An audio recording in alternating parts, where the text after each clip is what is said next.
Okay. Prabhuji Srikrishna తులాభారం గురించి తెలుసు కదా! అయితే తులాభారంలో తులసికి చాలా ప్రాముఖ్యత ఉంటుంది. మరి మన నిత్య జీవితంలో మన మనుషులకి తులసి ప్రాధాన్యత ఏంటి ప్రభుజీ? వృందాయే తులసీదేవ్యాయే ప్రియాయే కేశవస్య చ విష్ణుభక్తి ప్రదే దేవి సత్యవద్యై నమో నమః. శ్రీకృష్ణ ప్రేయసి, శ్రీకృష్ణుడికి అత్యంత గొప్ప భక్తురాలు తులసి మహారాణి. మనము చాలా జాగ్రత్తగా తులసి మహారాణి యొక్క ఆరాధన చేయాలి. చాలామంది అనుకుంటారు స్త్రీలు ఒక్కళ్ళే ఆరాధన చేయాలి. కాదండి, ప్రతి ఒక్కళ్ళు, పురుషుడైనా స్త్రీ అయినా పిల్లవాడైనా పెద్దవాడైనా వృద్ధుడైనా అందరూ తులసి మహారాణికి ప్రదక్షిణ చేయాలి. 4 ప్రదక్షిణలు చేయాలి. నీళ్లు ప్రతిరోజు సమర్పణ చేయాలి. మా ఆలయాల్లో ప్రతిరోజు ప్రొద్దున సాయంత్రం తులసి ఆరాధన జరుగుతుంది. మీరు చూడండి, ఇస్కాన్ టెంపుల్కి వచ్చి ఆ పూజ ఏదైతే భగవంతుడు ఉండే గర్భగృహంలో ఉంటారో అక్కడ తులసీదేవి కూడా ఉంటుంది. తులసీదేవికి వస్త్రాలు వేసి తులసీదేవిని ఆశీర్వదిస్తారు. విగ్రహ రూపంలో కాదు, తులసి కోటకే వస్త్రాలు సమర్పణ చేసి అక్కడ పెడతారనమాట. ఎందుకంటే ఆవిడ సాక్షాత్తుగా కృష్ణుడి యొక్క పరమ భక్తురాలు. కాబట్టి అందుకే కృష్ణుడికి పెట్టే నైవేద్యం, ఏ అభిషేక ద్రవ్యం, నీరు, దేన్నైనా సరే తులసి వేయకుండా సమర్పణ చేయొద్దు భగవంతుడికి. తులసి పెడితేనే స్వామి స్వీకరిస్తారు. తులసి పెట్టిన నైవేద్యం భగవంతుడు స్వీకరించారు, భక్తులు కూడా అలాంటి నైవేద్యాన్ని స్వీకరించారనమాట. కాబట్టి విష్ణు తత్వానికి ఎక్కడైనా సరే నైవేద్యం పెట్టామంటే తులసి పెట్టి మాత్రమే చేయాలి. కాబట్టి తులసి ఆరాధన ప్రతి నిత్యం కూడా మనం 3 సార్లు నీళ్లు వేసి 4 సార్లు ప్రదక్షిణ చేయాలి. తులసి మహారాణికి దీపం పెట్టాలి తులసి దగ్గర. తప్పనిసరిగా ప్రతి ఒక్కరు చేయాల్సిన పని. ప్రభుజీ, తులసిలో కూడా 2-3 రకాల తులసులు ఏదైనా పర్వాలేదు. ఓకే. అయితే ముఖ్యమైన పర్వదినాల్లో తప్ప సాయంకాలం సమయంలో దీపారాధన చేయకూడదు తులసి దగ్గర అని చెప్పి అంటుంటారు. ప్రతిరోజు చేయాలి, ప్రొద్దున రాత్రి భగవంతుడి ఆలయంలో, భగవంతుడి యొక్క పూజా మందిరంలో తులసి మహారాణి దగ్గర ప్రొద్దున రాత్రి నిత్యము ప్రతిరోజు చేయాలి దీపారాధన. ఓకే. ప్రభుజీ, కృష్ణుడి విషయానికి వస్తే గోపికలతో రాసలీలలు ఆడుతుంటాడు బృందావనంలో అని చెప్పి అంటుంటారు. అయితే దాన్ని తప్పుగా కూడా భావించకూడదు అని అంటుంటారు. మరి కామక్రీడకు రాస క్రీడకు తేడా ఏంటి? అసలు అది కామక్రీడ అని భావించొద్దంటారా? అసలు రాసలీల అంటే ఏంటి, అసలు కామం అంటే ఏంటి, ఇవన్నీ తెలుసుకోవాలి ఫస్ట్. ఇప్పుడు చూడండి, కృష్ణుడు రాసలీల చేసినప్పుడు ఆయన వయసు ఎంతో తెలుసా అండి? 6 సంవత్సరాలు. చిన్నపిల్లడు. 6 సంవత్సరాల పిల్లలు అమ్మాయిలు అబ్బాయిలు అందరూ కలిసి ఆడుకుంటున్నారు అనుకోండి, మీరు ఏమంటారు? ఏ దూరం జరుగు, అమ్మాయి దగ్గర ఆడద్దు అని అంటారా మీరు ఎప్పుడైనా? లేదు. మీరు ఎప్పుడైనా అలా చేశారా మీ పిల్లలతో? ఎప్పుడైనా అందరు చిన్న పిల్లలు అందరూ కలిసి ఆడుకుంటున్నారు అనుకోండి, ఎప్పుడైనా డిఫరెన్షియేషన్ చూస్తామని? 6-7 సంవత్సరాల వయసు ఉన్న పిల్లవాడండి రాసక్రీడ జరిగినప్పుడు, తెలిసినా మీకు? ఇంకో విషయం చెప్తాను. గోపికలు అంటే ఎవరు? గోపికలు అంటే స్త్రీ, కృష్ణుడు అంటే పురుషుడు కాదండి. కృష్ణుడు యొక్క శక్తియే గోపిక. కృష్ణుడి యొక్క హ్లాదిని శక్తి యొక్క స్వరూపములే గోపికలన్నీ కూడా, శ్రీమతి రాధారాణి కూడా. కృష్ణుడే సాక్షాత్ ఒక పిల్లవాడు. ఇప్పుడు నేను అద్దంలో చూసుకుంటానండి, అద్దంలో చూసుకుంటూ నేను ఇలా అనుకోండి, అద్దం పైన ప్రభుజీ ఎంత ధైర్యం, మా ప్రభుజీని కొడతావా అని అంటారా మీరు?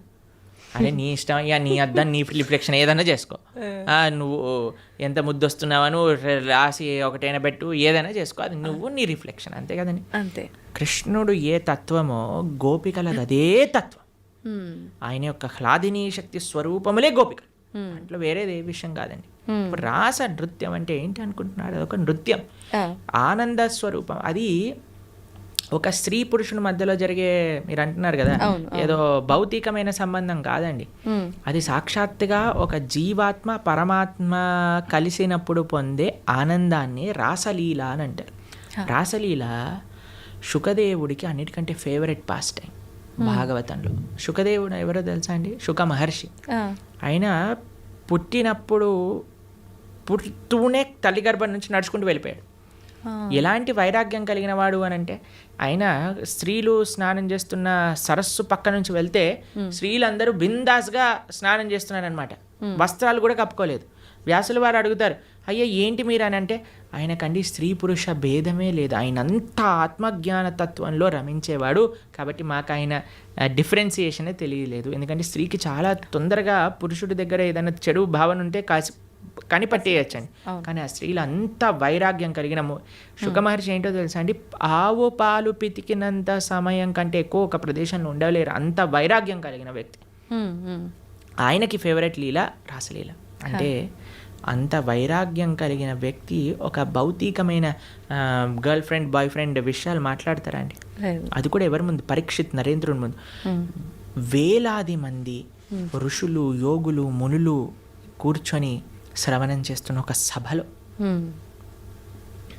కాబట్టి మనం రాసలి భగవంతుడి యొక్క తత్వాన్ని కమెంట్ చేయటం కంటే ముందు అసలు ఏంటి ఆ తత్వము అని చదువుకోవాలి. అందుకే మీ అందరికీ నేను చెప్పేది ఏంటంటే భాగవతం వినండి, భాగవతం చదవండి. మన ఛానల్లో ప్రణవానంద దాస్ అనే ఛానల్లో 47 లెక్చర్లు శ్రీమద్ భాగవతం, కేవలం 47 గంటలు మీరు ఇస్తే కృష్ణుడి యొక్క పరిపూర్ణ తత్వం అనేది మనం అర్థమవుతుంది.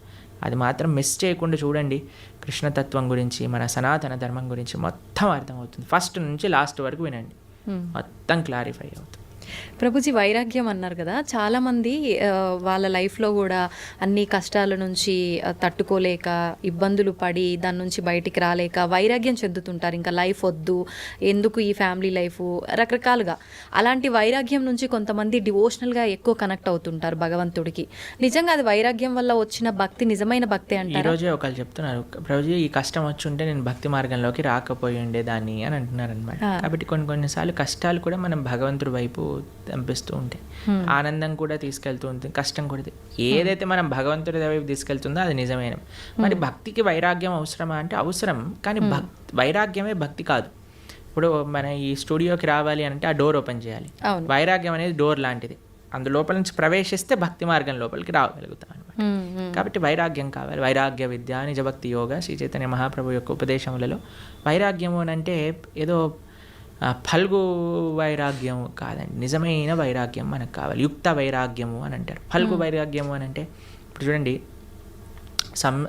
శ్మశాన వైరాగ్యము అని అంటారు, ప్రసమ వైరాగ్యము అని.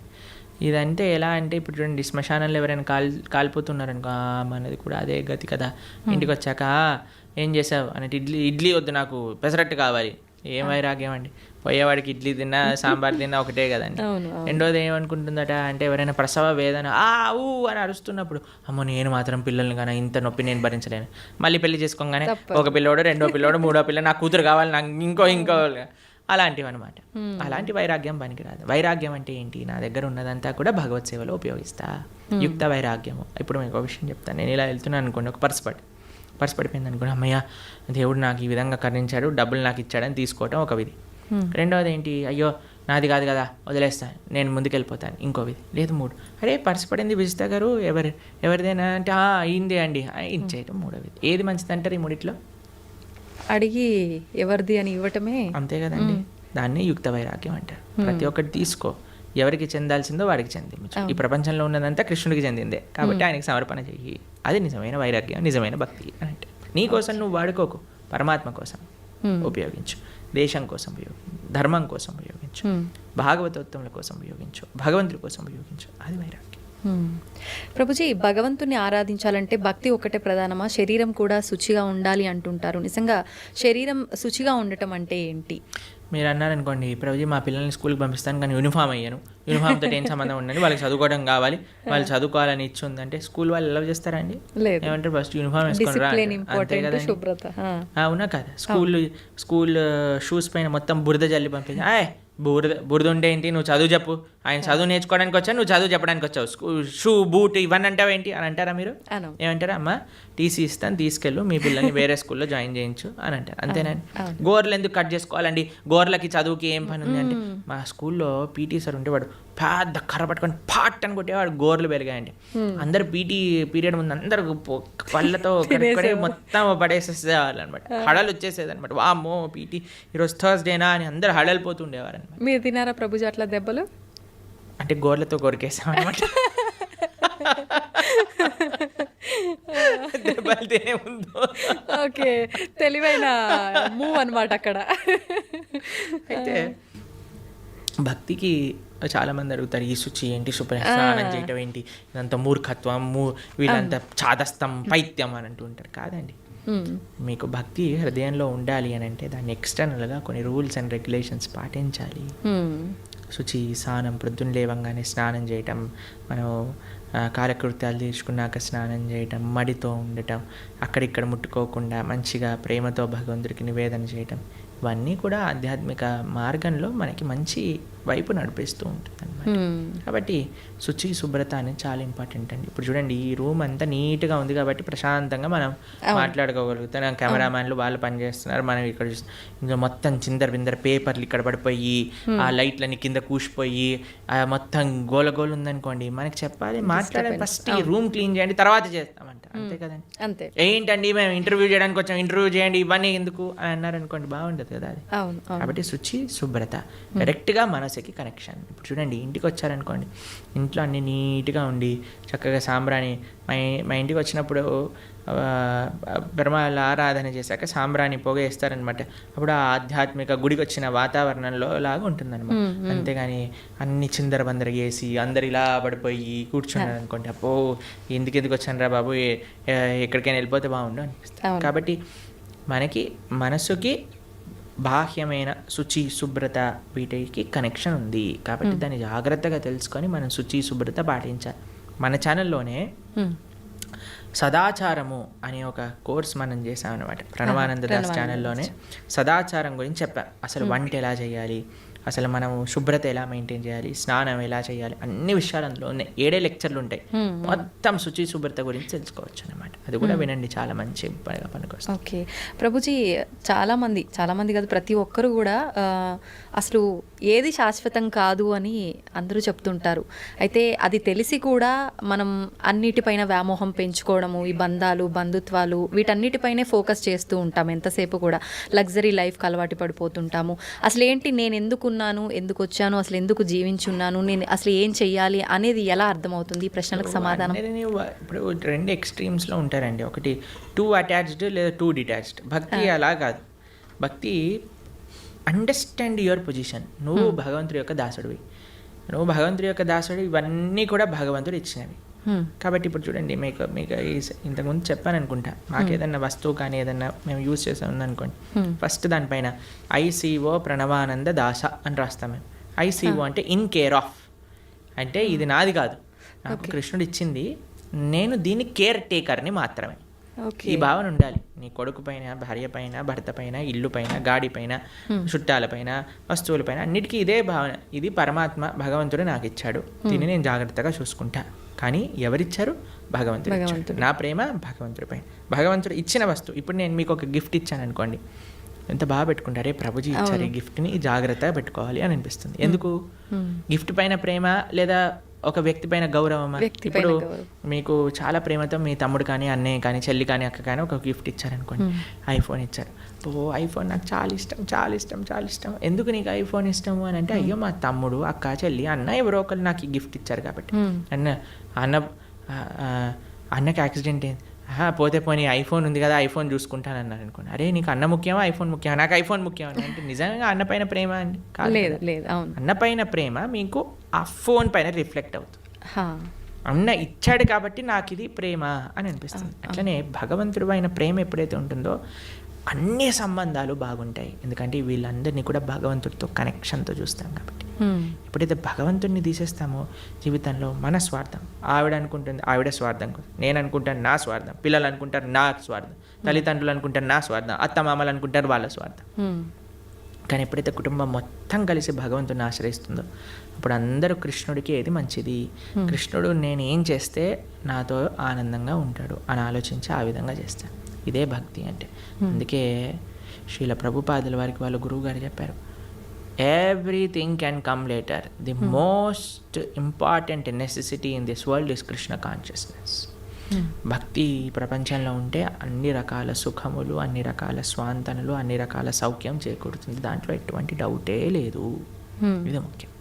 ప్రభుజీ, ఎక్కువగా ఇస్కాన్కి సంబంధించిన వాళ్ళు ఎవరైనా సరే కృష్ణుడి గురించి ఎక్కువగా మాట్లాడుతూ ఉంటారు.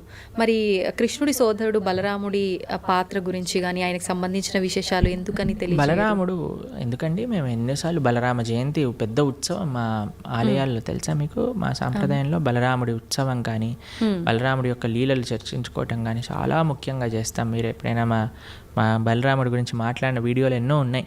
కాబట్టి బలరాముడు గురువుకి సంకేతం. ఆయన యొక్క ఆయన యొక్క శక్తియే గురు పరంపర ద్వారా వస్తుంది, మన ఆచార్యుల వరకు వస్తుందన్నమాట. కాబట్టి మన గురువు చేసే శుశ్రూష, గురువు చెప్పే మాటలు సాక్షాత్తుగా బలరాముడు చెప్పే మాటలే అనమాట. కాబట్టి నిరంతరం వాటిని ఆరాధన చేస్తాం. బలరాముడికి ఆధ్యాత్మిక శక్తి ఇస్తాడనమాట. చాలా ముఖ్యం అది. ఓకే, నిజంగా చాలా మంచి విషయాలు తెలియజేశారు ప్రభుజీ. ఏంటి అసలు ఈ సమాజంలో మనం భక్తి మార్గం వైపు ఎలా వెళ్ళాలి, ఇలాంటి మంచి విషయాలు తెలియజేసినందుకు ధన్యవాదాలు ప్రభుజీ. హరే హరే కృష్ణ. కృష్ణ. ధన్యవాదాలు మాతాజీ.